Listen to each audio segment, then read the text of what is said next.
Daugeliui tikrai yra tekę girdėti, kad augintinio dantų būklė yra glaudžiai susijusi su bendra sveikatos būklė.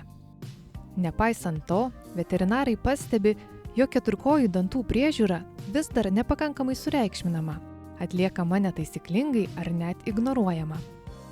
Pasekmės gali būti skaudžios – dantų bei periodonto ligos ar net dantų praradimas, organų veiklos sutrikimai. Kiekvieno šeimininko pareiga – užtikrinti, kad augintinio burnos ertmė būtų sveika. Tai padaryti išties nesudėtinga. Svarbiausia žinoti tam tikras taisykles. Išsamiau jums papasakos klinikų tinklo Dr. Vet gydytojas Giedrius Jurgelevičius. Statistiniai duomenys rodo, kad net 80% 3 metų amžiaus sulaukusių šunų kenčia nuo dantenų ir dantų ligų. Tai jos taip pat kamuoja ne tik ir mažesnių veislių šuniukus, bet ir kates.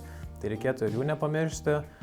Išties šiaip galime pastebėti, kad daugelis šeimininkų nežino, kaip reikia tinkamai prižiūrėti savo augintinio dantis, o kai kurie būna netgi ir nustemba, kad tai apskritai reikia daryti.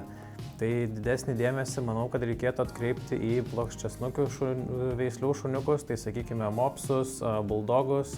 Jiems dėl pačios galvos anatomijos tiesiog yra trumpesnis snukis, būna jiems būdingas ir sąkandžio problemos, to pasekmėje tiesiog gali susidaryti burnoje kišenės, kuriuose yra lengviau kauptis maisto likučiams ir lygiai taip pat tenais gali bakterinės apnašos daugiau susidaryti. Mažesnių veislių šuniukam kaip špicam, jorkšyro terjeram, sakykime, toy terjerams, lygiai taip pat burnos ertmėje yra mažiau vietos ir dėl mažesnių tarpų tarp dantų tos apnašos tenais ilgiau gali užsilaikyti ir to pasekmėje galim turėti didesnių problemų su dantimis. Didesnių veislių šunims, sakykime, vokiečio aviganiams ar belgo aviganiams dažnesnės yra dantų traumos. Taip pat šunims, kurie mėgsta labiau graužti kaulus ar medinės lazdas, ten, sakykime, šakas, greičiau gali tiesiog nusidėvėti dantų paviršius ir turėsime dantų jautrumą padidėjusią. Tai prie prastos dantų ir dantenų būklės priežastimi gali tapti, žinoma, įvairūs faktoriai, tai pavyzdžiui paveldėjimas, taip pat gali būti dažnas užkandžiavimas, didelę įtaką daro ir sėslus gyvenimo būdas.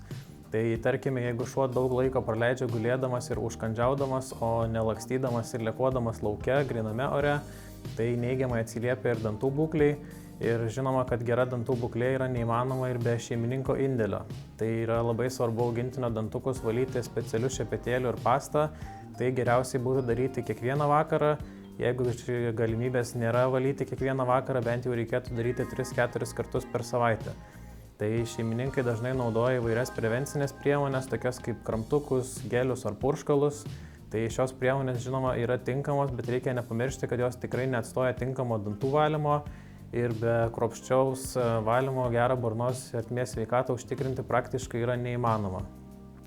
Tai jeigu pastebėjote, kad dantenos pas augintinį yra paraudusios, paburkusios, galbūt pastebėjote, kad yra neįprastai blogas kvapas iš burnos, augintinis atsisako valgyti, nebenori kramtyti maisto, kai kurie būna, kad pradeda kasytis snukutį, pradeda kišti letenas į burną, tai reikėtų šioje atveju sunerimti ir būtinai užsiregistruoti vizitui pas veterinarijos gydytoją, kad tiesiog būtų tinkamai įvertinta gyvūno burnos ertmės sveikata.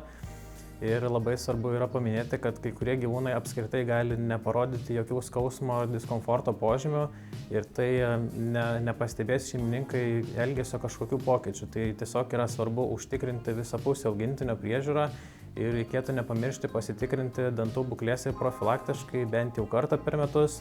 Jeigu kalbėsime apie plokščiasnukius arba mažųjų veislių šuniukus, tai rekomenduojame profilaktinę apžiūrą atlikti bent jau 2 kartus per metus. Tai galite padaryti ir mūsų veterinarijos klinikoje Dr. Vet, kurioje šiuo metu mes taikome ypatingus pasiūlymus visą balandžio mėnesį, tai yra 15% nuolaida profesionaliai burnos higienai ir rentgeno diagnostikai bei 10% nuolaida dantų higienos priemonėms.